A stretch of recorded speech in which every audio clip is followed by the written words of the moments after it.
From time to time, topics pop up that we have plans for a full redirect episode, but that our audience also deserves a quicker heads up, so to speak.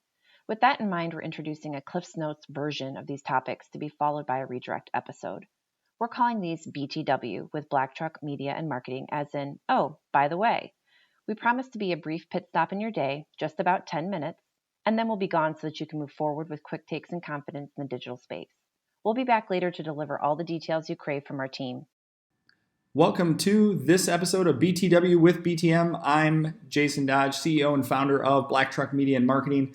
Welcome today on this episode with Riley Holbrook from the BlackTruck team. Hey Riley, thanks for joining me. No problem. I'm happy to be here to talk about this Robots.txt files. Yeah, so Robots.txt files as it relates to Shopify, the kind of widely used e-commerce platform, like one of the largest, I should say, most used e-commerce platforms that most people should be aware of.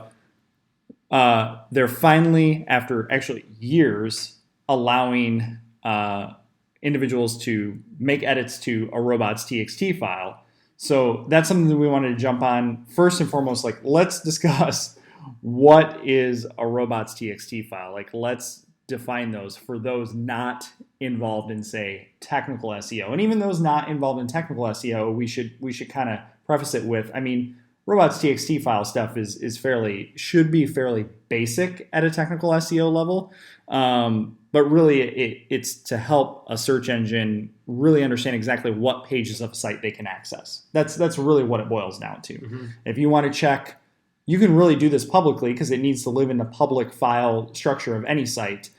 You can go to examplesite.com/robots.txt, and you should be able to see that data, that information there, which is good and bad depending on what you're looking for from a potential competitive perspective. But so there, quick intro on what is Robots.txt file. What's your take on it, Riley, with Shopify kind of allowing this from a CMS platform? I think for them, it's been a long time coming. There's been a lot of individuals who have kind of definitely jumped on a pedestal and said, we need this, we want to edit it, why can't we control it? Well, I think it's really huge because Shopify has become such a massive giant in the industry. Especially since the pandemic happened, more and more e-commerce businesses are happening online, and more brands are switching over to Shopify. So it's ever so crucial that site owners have the ability to have a say in how search engines crawl their site, and to do it in also a pretty simple fashion as well. Shopify is giving numerous tutorials and tips and tricks on how to do it. Getting into the Robots.txt liquid theme template. Mm-hmm. Not going to jump too much into that, all the nitty-gritty details there, but it's been a long time waiting for this. Yeah, and Shopify's already put out some good information on how to access and edit the Robots.txt file in what is known as the Robots.txt.liquid. That's where you're going to be looking for, and we'll link to that in the show notes. So check it out on our site. But really, what is an individual going to be able to edit? Why is it important? That type of thing. Let's chat about maybe more so why is Robots.txt file editing important? Because I already know that's probably what you're gonna toss out here. Mm-hmm.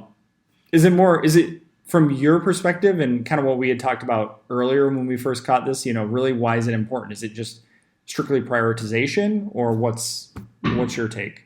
Well, anybody you can allow or disallow certain URLs from being crawled. So if you have content on your site that you necessarily don't want to be found on the internet, and you want to prioritize more content to be found, then it's just going to give Google and therefore users a better chance to find your content and crawl that and digest it easier and produce out good search results in Google search result pages. So that's a good example, right, of allowing or disallowing more or less certain URLs from being crawled. Mm-hmm. The other side would be you can block certain crawlers. So especially when you get, I think, into the performance tuning side of things, when we talk about the subject of crawl budgets, and I think that's for a whole other lengthy discussion that we can't get through in 10 minutes or less. But blocking certain crawlers. Perhaps crawlers are continuously eating up budget, or there's crawlers that are of the spammy variety that you really don't care about. Maybe they're known,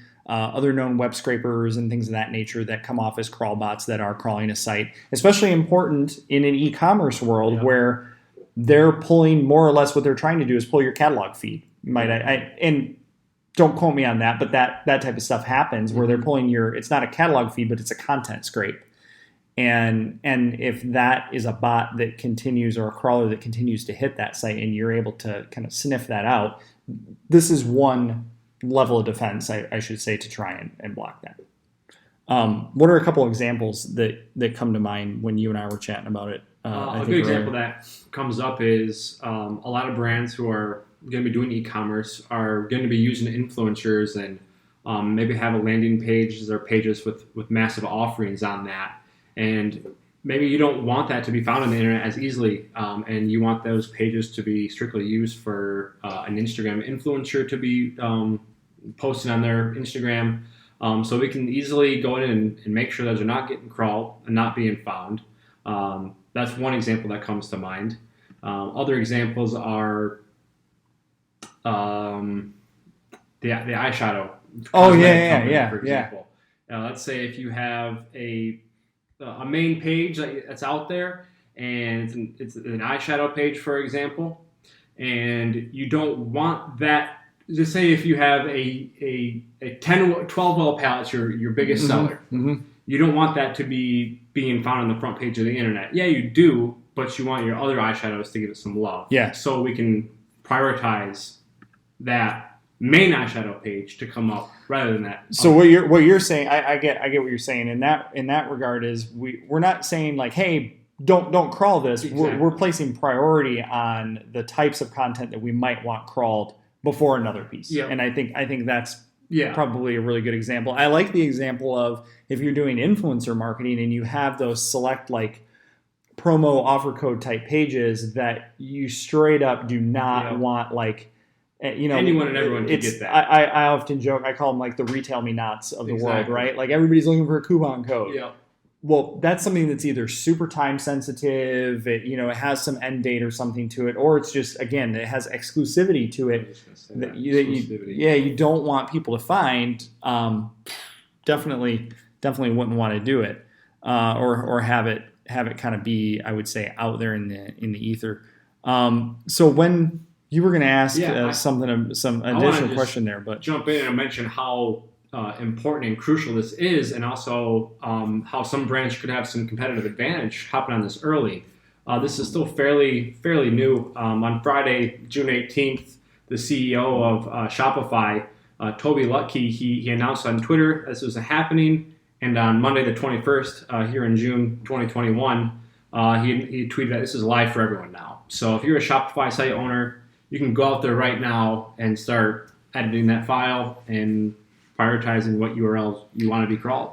Yeah, I would say, kind of to piggyback off of what Riley's saying too, is like this is also one of those things in kind of closing, like proceed with caution, right? So as SEOs, we get very excited about having access to these things because it's a feature that we've been asking for years of, why A, can't I access it, and B, edit it. Mm-hmm. But you definitely want to proceed with caution. It's something that you don't want to go in there and just start making a bunch of edits and changes to. It potentially can have far more impact, a further reach than just say, oh, I added some source code on my site. You definitely can toss the search world on your brand off its axis if you don't proceed with caution. So it's definitely something that, while might be basic from a tech SEO perspective, is something that you want to be very cognizant of and move with purpose as you enter and look to make edits to it. So, but otherwise, be aware of it. We'll definitely link up to some really great resources that we found in our show notes, and hopefully this is helpful. So, Riley, thanks for bringing it to my attention and for jumping on. Yeah, looking forward to the next BTW with BTM. All right. Thanks, everyone, for listening. And until next time, good luck.